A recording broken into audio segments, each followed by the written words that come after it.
Hello, friends. The world is mourning the recent passing of a figure who, for over a decade, stood as a unique spiritual leader for more than 1.4 billion Catholics and a compelling voice on the global stage. Pope Francis, the first pontiff from Latin America, the first Jesuit pope, and the first to choose the name Francis, has died at the age of 88.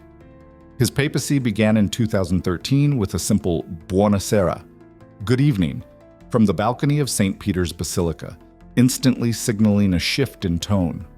Known for his humility, his focus on the poor and marginalized, and his willingness to engage with difficult contemporary issues from climate change to economic inequality, Francis often charmed the world. Yet, his tenure was also marked by profound challenges, including the ongoing clergy abuse crisis and significant opposition from conservative factions within the Church. How did this man from Buenos Aires rise to lead one of the world's oldest institutions? What defines his complex legacy? And why has his passing reignited interest in a mysterious medieval prophecy? Join us as we explore the life and impact of Pope Francis.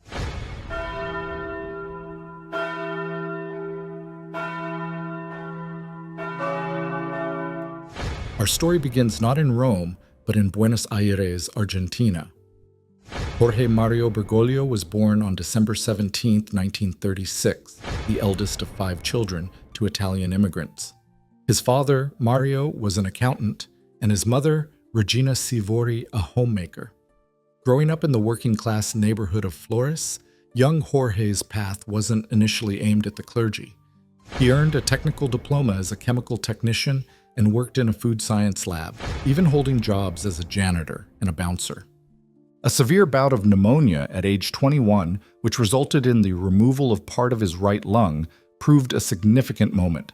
While he had felt a calling to religious life some years earlier, at age 17 during confession. During his recovery from this illness, he solidified his decision to enter the Society of Jesus, the Jesuits, a religious order known for its intellectual rigor and commitment to education and social justice. In March 1958, he entered the Society of Jesus. He studied humanities, philosophy, and theology, eventually being ordained a Catholic priest on December 13, 1969. Father Bergoglio's rise within the Jesuit order was steady. He served as the Jesuit provincial superior in Argentina from 1973 to 1979, a tumultuous period marked by the country's dirty war under military dictatorship. His role during this time later faced scrutiny. Allegations centered on perceived inaction or even complicity, particularly regarding the kidnapping of 2 Jesuit priests in 1976. Conversely, defenders, including Nobel laureate Adolfo Pérez Esquivel, assert he worked quietly to protect people. Francis himself denied the accusations as slander, stating he acted secretly to help.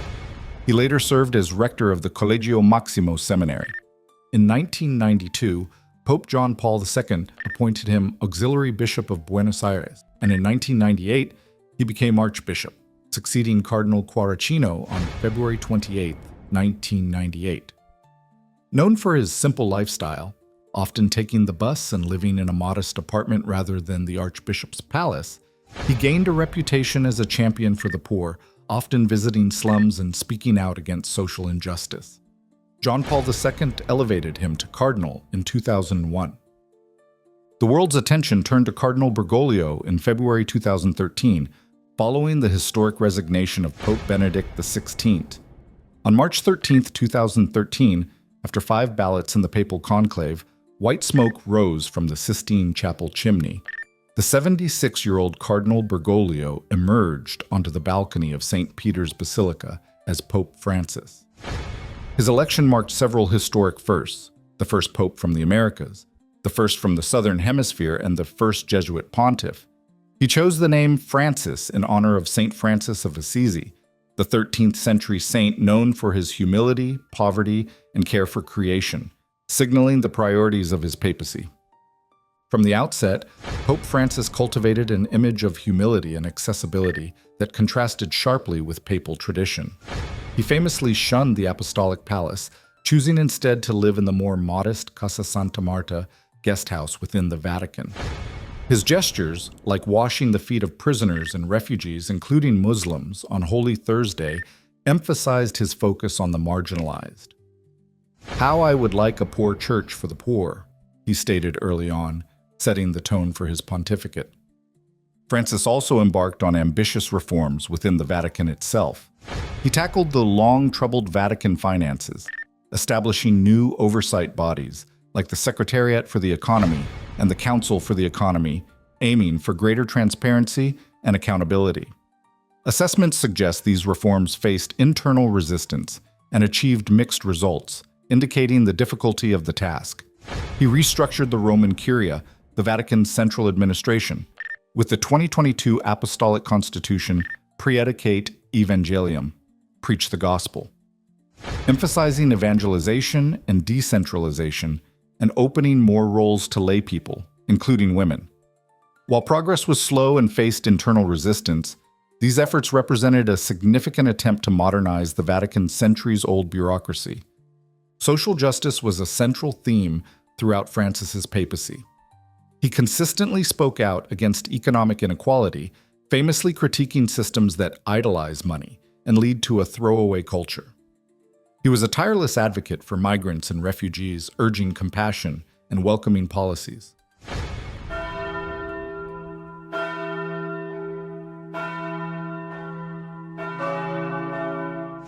Perhaps one of his most defining contributions was the 2015 encyclical Laudato Si, Praise Be to You, a powerful call for global action on climate change and environmental protection.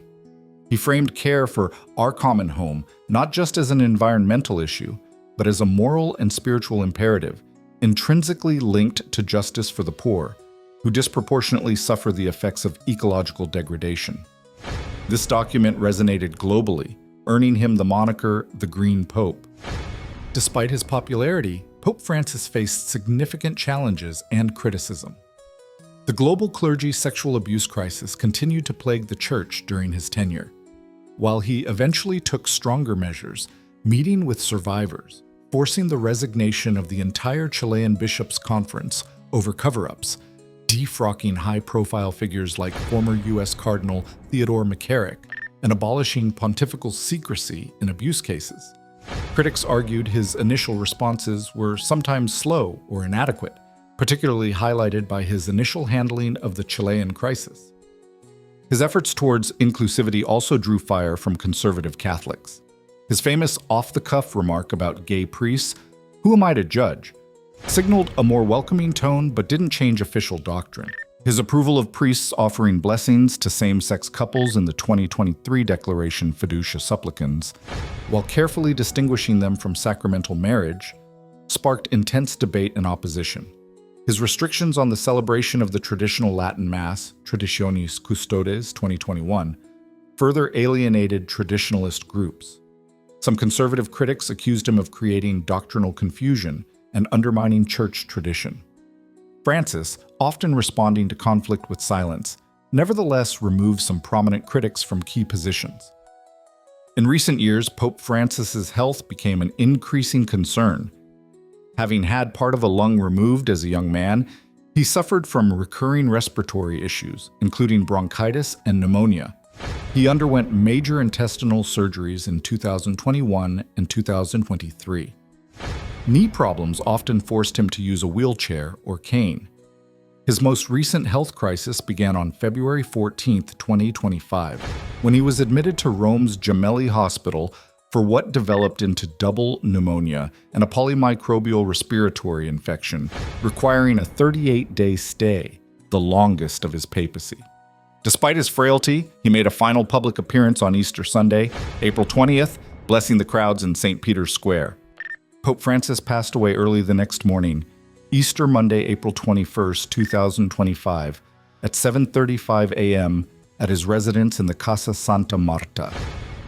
The official cause of death was cited as a cerebral stroke leading to a coma and irreversible cardiovascular collapse, with contributing factors including previous respiratory failure from pneumonia, bronchiectasis, hypertension, and diabetes. In accordance with his wishes detailed in his will, he He will be buried not in the traditional papal tombs beneath St. Peter's Basilica, but in a simple underground tomb marked only Franciscus in his beloved Basilica of St. Mary Major in Rome. His passing initiates the sede vacante, the period between papacies, leading to a conclave where cardinals under 80 will gather in the Sistine Chapel to elect his successor. With the death of Pope Francis, the world once again remembered one of the most mysterious and debated prophecies concerning the papacy, the prophecy of Saint Malachy. Attributed to the 12th century Irish Archbishop Malachy, this prophecy consists of 112 short, cryptic Latin phrases, each supposedly predicting a future pope, starting from Celestine II in 1143. The prophecy first appeared in print in 1595, published by the Benedictine monk Arnold Wyon. Intriguingly, the descriptions for popes before 1590 are often considered remarkably accurate, fitting names, coat of arms, or significant events of their reigns. However, the descriptions for popes after 1590 become significantly more vague and open to interpretation. This discrepancy has led most historians to conclude that the prophecy is likely a 16th century forgery, possibly created to influence the papal conclave of 1590. The Catholic Church itself has no official stance on the prophecy, and it's considered an unapproved private revelation. So, where does Pope Francis fit in? According to the list, he corresponds to the 112th and final pope, described with the ominous phrase, in persecutione extrema SRE sedebit. Petrus Romanus, qui passet ovs in multis tribulationibus, quibus transactus civitas septicolis diratur, and judex tremendus judicabit populum suum. Finis. This translates to, in the final persecution of the Holy Roman Church, there will sit Peter the Roman, who will pasture his sheep in many tribulations, and when these things are finished, will judge his people. The end. Is Pope Francis Peter the Roman? Proponents point to his Italian heritage, making him Roman, and note that St. Francis of Assisi's father was named Pietro, or Peter. However, the prophecy doesn't explicitly name Francis, nor does it preclude other popes coming after him before this final Peter. Given the strong historical consensus viewing the prophecy as a likely forgery, particularly its post-1590 predictions, its connection to Pope Francis remains highly speculative, a fascinating historical footnote rather than a reliable prediction of apocalyptic events.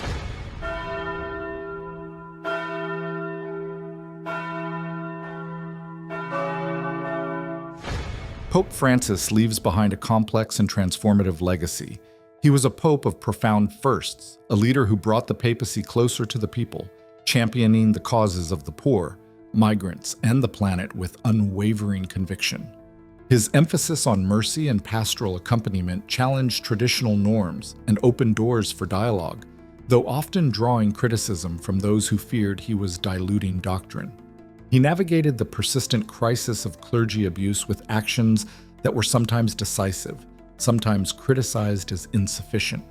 He attempted ambitious reforms of Vatican structures, the full impact of which may only become clear under his successors.